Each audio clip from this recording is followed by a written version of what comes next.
नमस्कार शेतकरी मित्रांनो, मी प्रवीण सिंग राजपूत, किसान टायमरचे ॲटो स्विचचे मॅन्युफॅक्चरर.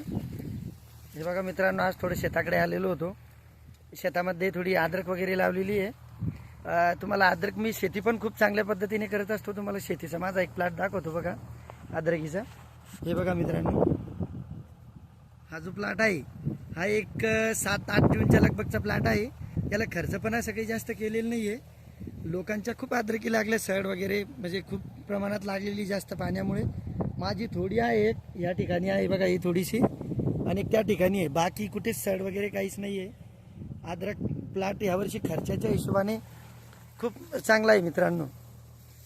आणि आपले ॲटो शूज पण खूप चांगले आहे. तुम्ही तर बघतच असता, ॲटो पण तुम्ही वापरले असतील किसानचे, मोबाईल ॲटो, साधे ॲटो, डिजिटल ॲटो. आणि हे काय होतं, शेतकऱ्यांना टेक्निकल होणं खूप गरजेचं आहे मित्रांनो. आपण आपले मक्का, सोयाबीन असे पीक लावत असतो. दरवर्षी काहीतरी असं चेंजेस म्हणून अद्रकसारखे पीक ठेवायला गरजेचे आहे शेतकऱ्याला. कारण की काय आहे, या पिकांमध्ये थोडे 2 पैसे वाचतात, 2 पैसे जुटतात पण. आणि यामध्ये तुम्ही एक आंतरपीक म्हणून मक्कासुद्धा घेऊ शकता. यामध्ये यावर्षी तरी असं वाटतं थोडंसं भाव राहील अद्रकीला, कारण की सड्यांचं प्रमाण थोडं जास्त आहे त्या हिशोबाने. आता या अद्रकला मी असं खर्च म्हणून तर काही जास्त केले नाही. जे रेग्युलर जे खतचे डोस असतात, 1-3 डोस झालेले आहे आतापर्यंत. खत पण माझं काही असं म्हणजे विशेष नाही.